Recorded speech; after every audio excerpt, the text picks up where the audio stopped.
हुए छेद को बड़ा कर लीजिए और उसमें लकड़ी के टुकड़े डालकर गोंद से अच्छी तरह लगा दीजिए। सूखने पर इस लकड़ी के टुकड़े को काट कर अलग कर लीजिए।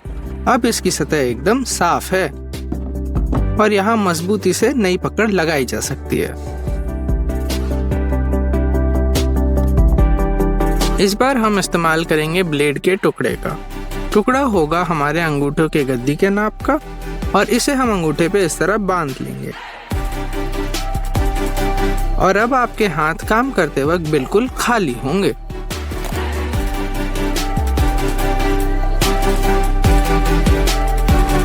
दीवार पे कील ठोकने में दिक्कत हो रही है?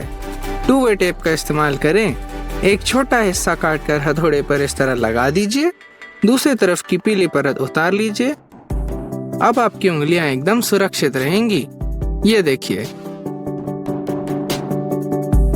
एक छेनी पर 5 स्क्रूओं को चुंबक की मदद से इस तरह चिपकाकर पकड़ में ऐसे बैठा लीजिए। एक एंगल ग्राइंडर की मदद से उनके सर काटकर अलग कर दीजिए और उन्हें जिप टाई से इस तरह ड्रिल पर लगा दीजिए। अब आपकी खुद की ड्रिल तैयार है। ये देखिए, तार पे काजू लगाना है और उस जगह हथौड़ा नहीं जा सकता।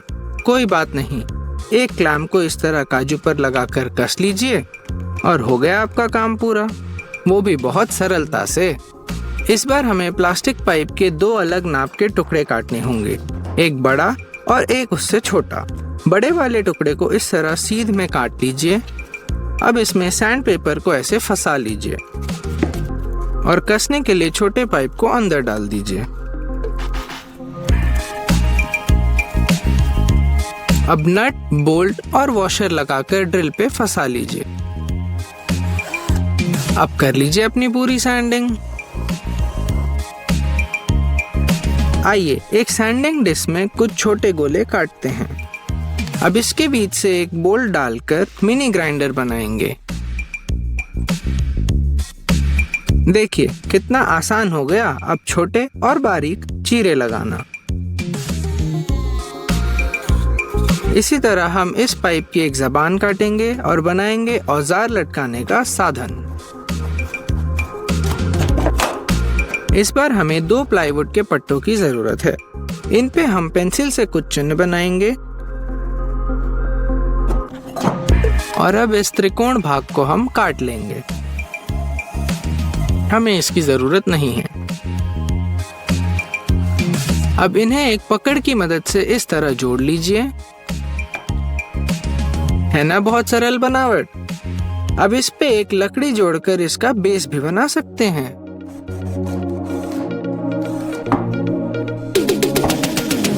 इस तरह आपका खुद का लकड़ी का क्लैंप तैयार।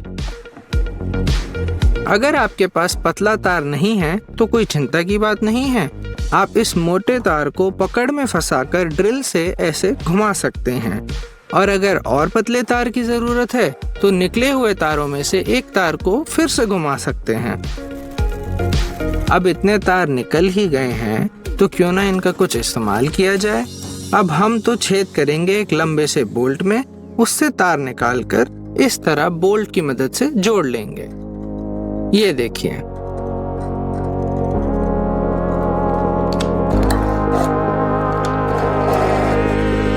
अब हम उन्हें फैलाकर ड्रिल पे लगाने के बाद स्टील पाइप को अंदर से अच्छी तरह साफ कर सकते हैं। सैंड पेपर फाड़ने में दिक्कत होती है। इस ब्लेड को दीवार पर 2 स्क्रू की मदद से लगा दीजिए। अब एक सैंड पेपर की शीट को इस तरह सरकाइए और फाड़ लीजिए। यदि आप एक स्क्रू को छुपाना चाहते हैं जो 2 पट्टों को आपस में जोड़ता हो, इसके लिए एक बड़ा छेद बनाइए, वहां स्क्रू लगाइए और गोंद की मदद से उसे ढक दीजिए, कुछ इस तरह। क्या ड्रिल से छेद करते वक्त धूल छेद में घुस जाती है? अपने ड्रिल पे दिए गए स्विच को दबाएं और उल्टा घुमाकर सारी धूल बाहर। ये देखिए,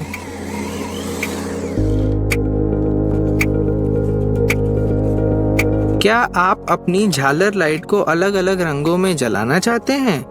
ले आइए रंग बिरंगे स्ट्रॉ और लगा दीजिए LED लाइट्स पर इस तरह, और तैयार आपका इंद्रधनुष। ये बोल्ट काफी पतला है इस ईंट में घुसने के लिए। इसको कसने का ये एक आसान तरीका है। बोल्ट में इस तरह खांचा बनाएं और दूसरे बोल्ट का एक टुकड़ा काटकर उसमें फंसा दीजिए। ऐसा करने पर बोल्ट अंदर जाकर फैल जाएगा और अच्छी तरीके से फंस जाएगा। मारिए हथौड़ा।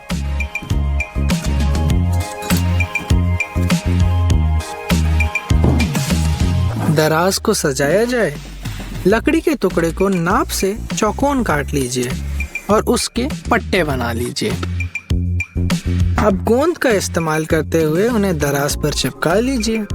थोड़ा वार्निश लगा लीजिए और तैयार।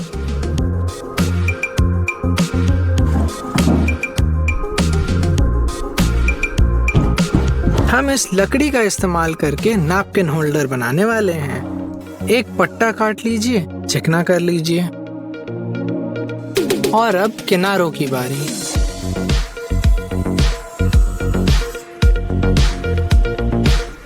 अब इस पट्टे के 2 हिस्से करेंगे।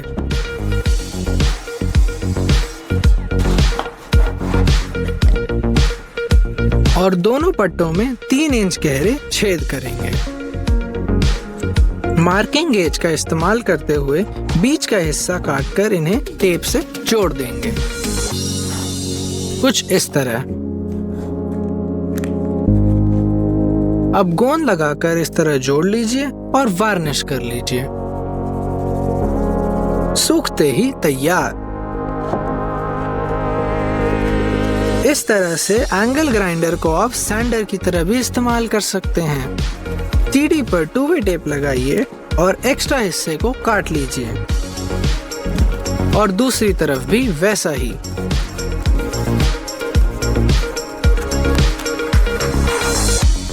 अब इसे खोलकर यहाँ पर सैंड पेपर लगा लीजिए। एक्स्ट्रा हिस्से को काट लीजिए और यहाँ छेद बना लीजिए। दूसरी तरफ भी खोलकर सैंड पेपर लगा लीजिए और एक्स्ट्रा हिस्से को काट लीजिए। अब मशीन में लगाकर फिट कर लीजिए। इसे हम अब एक सैंडर की तरह भी इस्तेमाल कर सकते हैं। ये देखिए, चल पड़ा। अब अगले प्रोजेक्ट में हम चीजों का सेंटर ढूंढेंगे। 2 लकड़ी की पट्टियों को इस तरह आड़ा जोड़ लीजिए। अब एक तीसरी लकड़ी इनके ऊपर 45 डिग्री के कोण पर जोड़ लीजिए।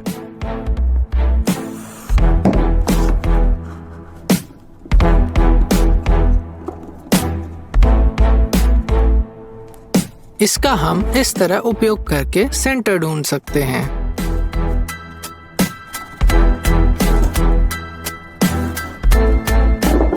इसका उपयोग हम गोला काटने में भी कर सकते हैं, कुछ इस तरह।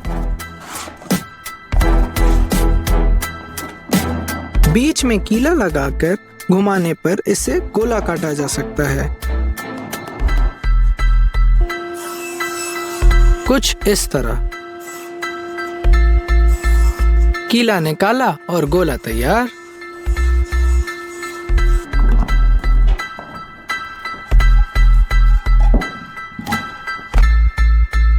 हमारा चैनल ऐसे तौर पैतरों से भरा हुआ है। अगर आपको हमारे वीडियोस पसंद आए और आप हमारे साथ जुड़े रहना चाहते हैं तो सब्सक्राइब कीजिए। नई चीजें सीखना आपके हमेशा काम आएगा और इस चैनल पे आप हमेशा नई चीजें ही सीखेंगे।